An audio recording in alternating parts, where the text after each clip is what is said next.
Let's dive on in as to the top left-hand side. Our red Protoss player is going to be PartinG.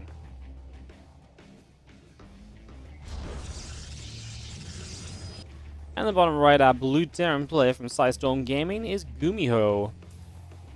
As we kick off into this best of 3 action, WardiTV Summer Championship 2021. It's been a little bit of a long affair, guys. Obviously, you guys might remember the pool party, little kind of, startup event which we had.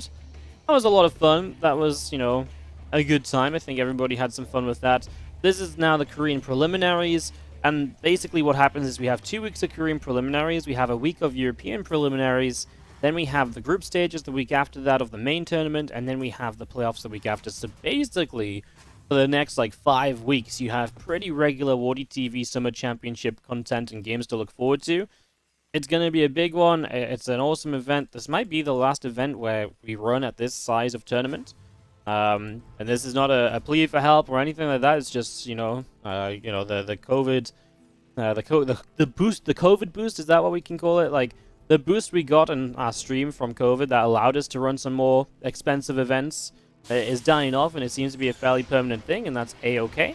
But obviously we just got to adjust back down. So with less subs every month, we just can't quite afford the $7,000 tournaments, and probably be scaling back down to $3,000 and $4,000 tournaments instead. So trying to make this one a big one, make sure we go out on a bang with these 7K events. We might be able to sneak one in here and there, but it's definitely not going to be the norm as it has been for us, it feels like, over the last year and a half or so.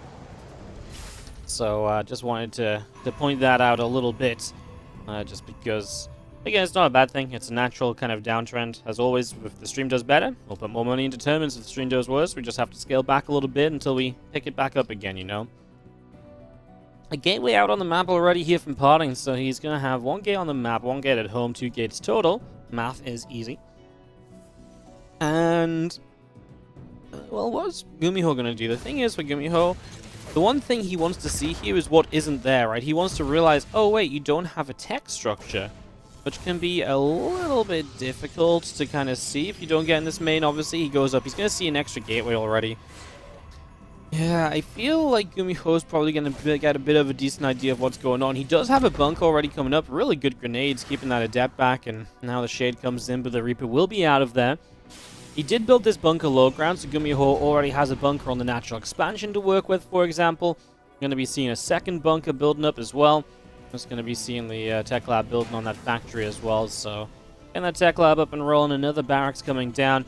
I like it so far. It feels as though he's setting up to be fairly well defended against this little bit of PartinG pressure. And if PartinG doesn't get anything done with this attack, he is going to be very late on his tech structure without anything to show for it. So he really wants to slow GuMiho down a little bit to make this just that little bit better for him. Otherwise, as the Reaper is going to make its way around the top of the map here now, a few adepts will continue down to the bottom right. They're going to go for a shade forward, and a couple of bunkers there will make sure the adepts will be somewhat defended. Of course, adepts are tricky because they can get past the bunkers, and that's just something you have to play around slowly as GuMiho. You just can't go too quickly about this.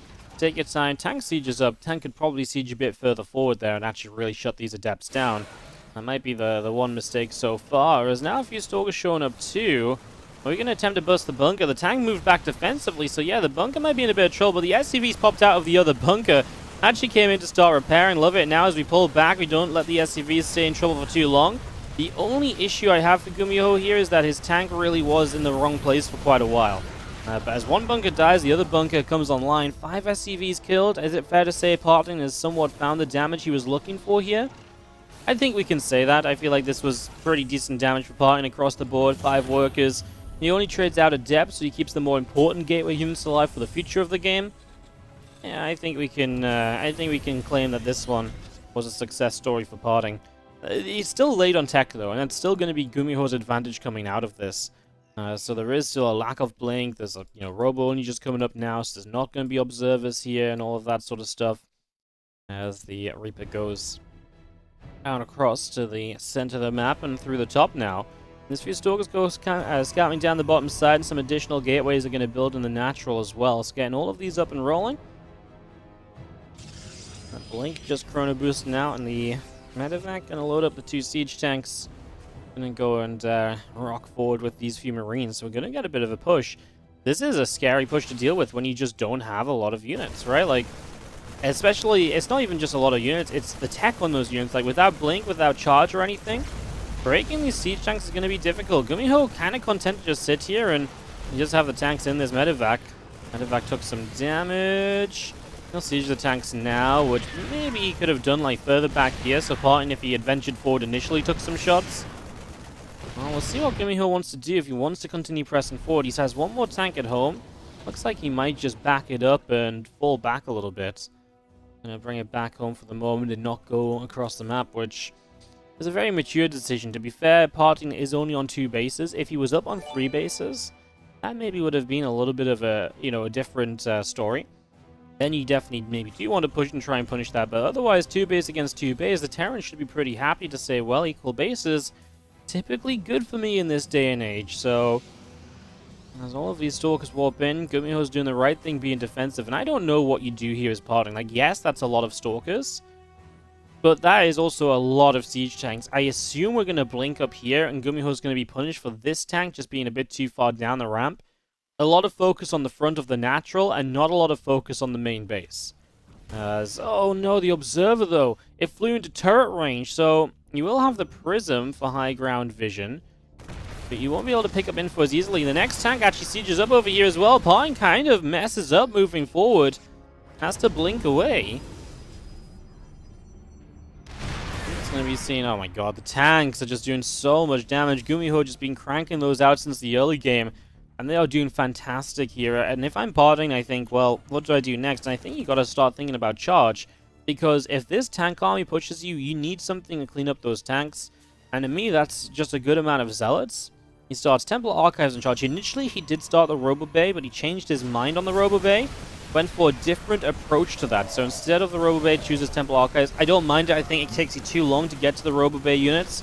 At least when the Temple Archives finishes, you can instantly warp in High Templar, morph them into Archons, whereas the Robo Bay has to finish, and then you got to build a unit, and that takes a little while, and, if you build Colossus, that's going to take even longer to get extended Thermal Lance up, so I much prefer the Temple Archives idea for the here and now idea of this, as 6 probes go down across the map. GuMiho chases forward, able to get a good few Stalker kills as well. Doing very well with that, as I'm just going to be seeing Marine tanks still spread out on the right-hand side, and Adept. It's going to go on a wander forward and is going to be grabbed and killed. Taking advantage of that right there. GuMiho is PartinG, goes into the natural. Is going to get one tank. Multiple other tanks sieging up. But the Marines on the flank and these Stalkers have already blinked. And you look at this. GuMiho's already split Marines to the left side. He knew that PartinG was going to try and blink away. He was trying to make sure he had units somewhat in range to punish this massively. PartinG's supply plummets. And GuMiho is looking to be good for game number 1 of this best of 3 series. We have a couple of Zealots trying to make their way into the main base. Yeah, I mean, this is a this is a big deal, right? I mean, this is just going to be GuMiho marching across, and I don't think you stop this at this point. PartinG did actually go Storm. I mentioned the idea of getting Archons. He actually went to Storm, which, to be fair, if you felt like he was behind, Storm might be the better way to kind of get you back into the game more than anything else. So, I can appreciate that. A Storm goes down, a couple of tanks take some hits. That's going to be seeing extra Zealots warping in. I mean, the cleanup is going to be somewhat reasonable, but then you've got 3 more tanks showing up. You lose a 3rd Nexus in the process, and these are all things which PartinG does not really have an answer for. No upgrades on his units. GG from PartinG, and GuMiho is going to take map 1 of this best of 3, going up 1 game in this. It was the follow-up Stalkers, not just not doing anything, but also losing out on numbers, that really killed PartinG there. So, well-handled game by GuMiho. PartinG in the bottom right, our Red Protoss player, not so well-handled. His plans were scuppered, to say the least. Let's see if he can bounce back on Romanticide. Top left-hand side, our Blue Terran representing Sidestorm Gaming is GuMiho. So good to see him back from the military, and looking fairly competitive. Like, is he looking like he's going to go out there and, win a championship? Maybe, I would even say qualifying a GSL is going to be a little bit of a tough ask for him. But, and I really do stand by this, but I mean, he has been looking good, considering he's only been back, what, less than a month?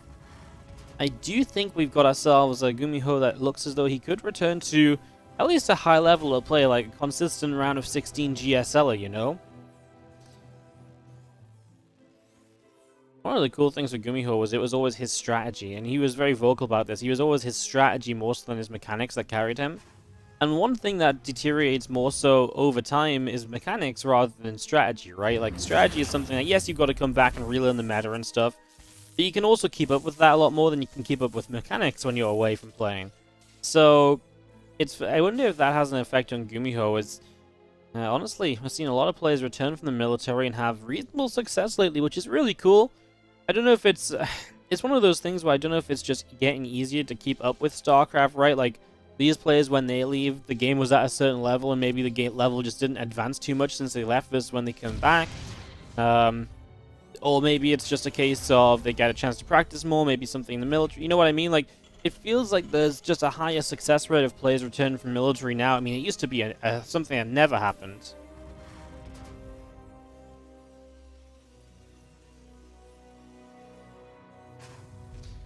I was going to see that factory dropping down in the main base. Again, that rolling and pretty standard stuff here. I mean, PartinG took a break from the game as well for a long time. He disappeared for like a year or two, right? And a lot of people actually thought he went to do his military, but he was in fact just playing. I think he just played League of Legends or something for like a week or two. A year or two. But yeah, he was definitely he definitely took a step back from Starcraft for a bit, came back, and obviously PartinG found his way back to the top as well. Not quite the same as going to the military, but yeah, PartinG still has military service to attend at some stage in the next... Well, probably next year he'll have to leave, which is kind of sad as well.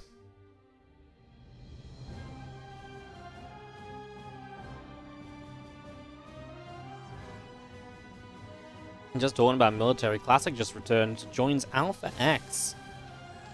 Talk about a replacement. Alpha X just lost Nice to Good Game Gaming as Team League moves start to happen in the Team League offseason.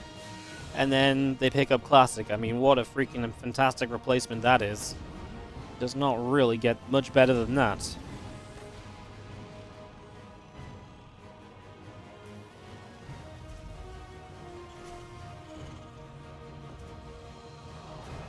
Brunellian hanging out, just gonna see those few Marines settling down on the bunker. Dark Shrine the opening this time around from PartinG, so opting for a little bit of a different setup. Obviously very different from the proxy gateway, but even once he gets the tech up, very different approach. He's gonna be using these DTs to try and get some damage done. GuMiho gonna open a Banshee. Kinda like it, actually. And it's got some good potential. The only problem here is a Banshee is nice, but a Raven would have been even better. That ability to detect the DTs permanently without having to drop as many scans, somewhat priceless, and you definitely won't be able to push in this game unless you get up to a Raven, so Raven should come through. I mean, if you don't go Raven after this Banshee, I think you, and I don't think you do because he's going to swap this barracks onto the tech lab. He's probably going to want to put the starport back on a tech lab. Oh, he's going to build a tech lab, so maybe he does just build the Raven, in fact.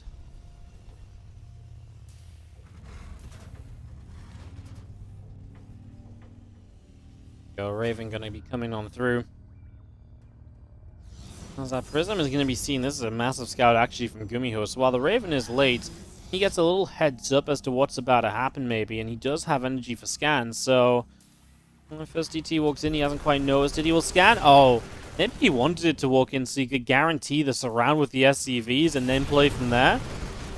Oh, PartinG a little bit late to lift that DT up as well. So 2 DTs down, and once again we've got GuMiho excelling at the moment, putting himself into a fantastic little position thus far.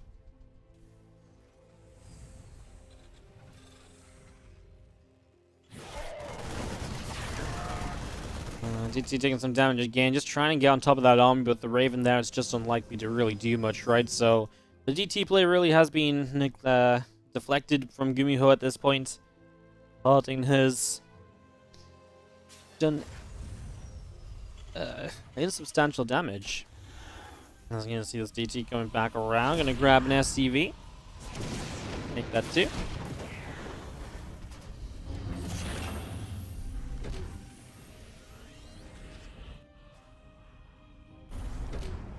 Impact of GuMiho coming up as well. It's just continuing this up, getting that going. This reactor gonna come down on the starport, so bringing this around is Just have the Warp Prism continuing up the back of the left side here.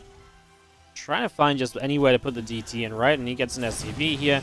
At this stage, with the DTs not being a success story early, you kind of need them to show up a little bit at this point just to kind of, you know, make up for what hasn't been done already. So you're just trying to find something. Viking shows up, and with decent I feel like he missed a couple of steps there, and so he's not... Oh, wait, he does get it. It's massive, because you get rid of the Prism there, too. It's not just killing the DT, it's getting rid of any pressure on this side of the map. And now Stim is done, and GuMiho has a reasonable army to move across the map with. Okay, Blink can maybe slow him down from getting across the map, but is it going to save PartinG here? I struggle to believe that it would, actually. Truly struggle to believe that it would. Stalkers trying to get a Raven, doesn't quite manage it. Marines and a couple of tanks still pressing forward.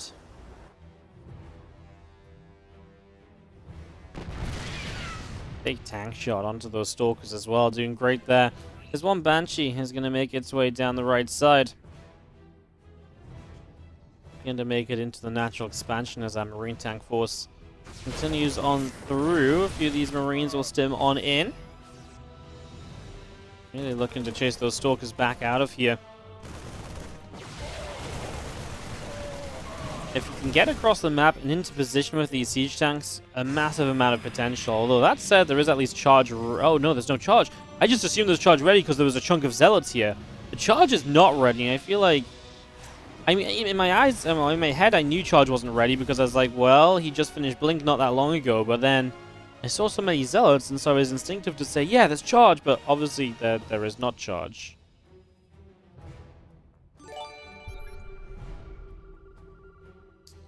It's going to be seeing the tanks is going to be unsieging, pulling back a little bit more with the Marines as well.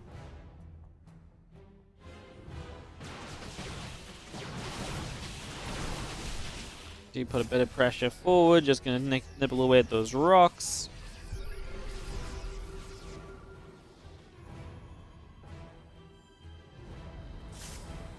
In the end, GuMiho never really got the big fight going his way. He never really got into the position, but he's holding the middle of the map, and that's not a bad thing.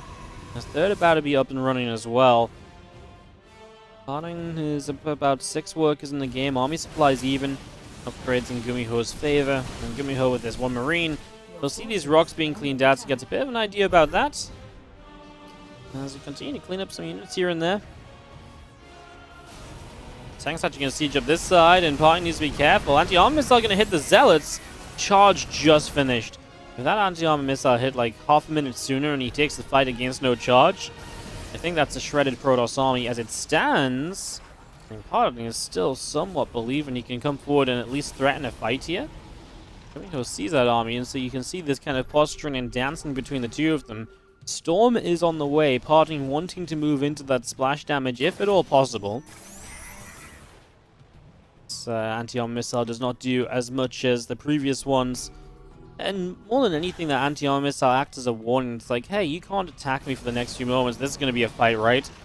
GuMiho is getting too dangerous of a position for PartinG to just let this slide, and I'd be surprised if GuMiho doesn't. Well, he's going to heal the pressure. I'd be surprised if PartinG lets GuMiho keep up this pressure without fighting it.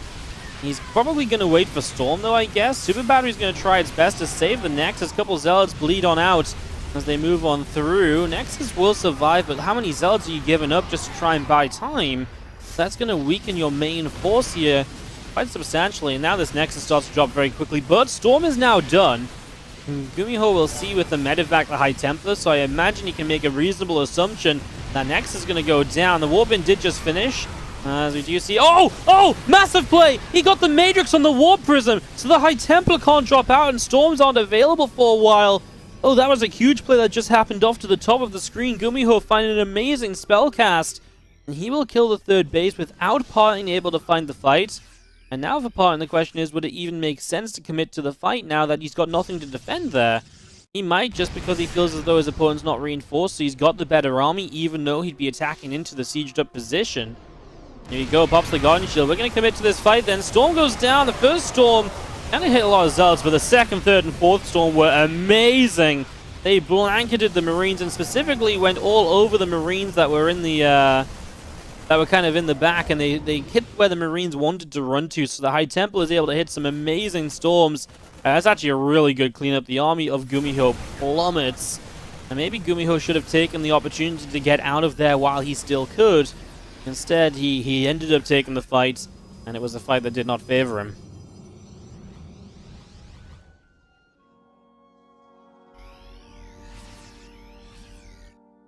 Well, PartinG actually survives. I mean, obviously you've got to rebuild a 4th base here, and that's a bit nasty having lost out on that base, but the trade-out definitely helps. Resources lost is pretty even, a little bit GuMiho favored. Let's look at what the Storms did there. Again, big fight in favor of PartinG.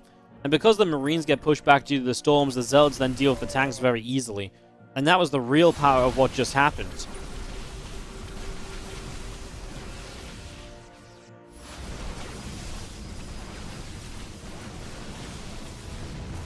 And knock down the rocks here. You're going to see a single Marauder just going to chase and is going to get a Zealot kill. Nice little pick off. Liberator in the back gets sieged up, and a couple of probes have been taken down as well. More army pushing through as that Marine's going to go for a pile on the right side. We've got Marines and Marauders going to start putting the fire out. These Zealots taking some hits.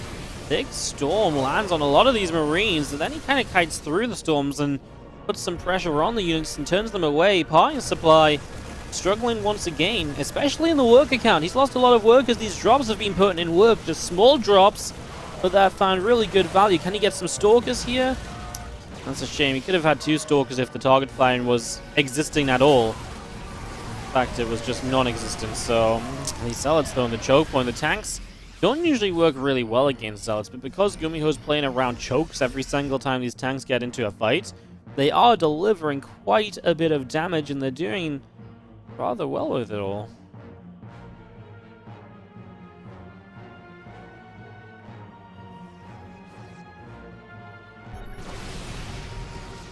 So this comes back over, just going to be continuing through that sensor tower, going to get picked up. Another couple storms going down, plenty of Marines taking a ton of damage. It's definitely not a bad start of the fight. And Matrix went off on, I feel like he wanted the... wasn't it Matrix? I feel like maybe it was a feedback that I heard. I just heard something, and I thought for some reason it was a Matrix, and I think it wasn't. I think the Raven's been dead already. This base is going to go down, in fact. GuMiho cannot get enough SCVs there to repair it, but PartinG's going to pay for that with the base of his own on the other side of the map. There's not a chance to recall there. He could recall into the natural or the 3rd base, perhaps, and defend from there, but it looks like he actually wants to keep pushing through. GuMiho... This is a situation where GuMiho probably would have preferred to actually have these units up on the high ground. If he'd had those libs high ground, they just trade that much better. Honestly, though, he's actually cleaning this up. Maybe not fully, but he's cleaned up so many of these units. The power of PartinG's army is disappearing. And GuMiho has a massive army supply advantage and just has enough to push on through, and he will be able to make top 2 and make this finals. GuMiho 2-0 against PartinG. What a result. Wow.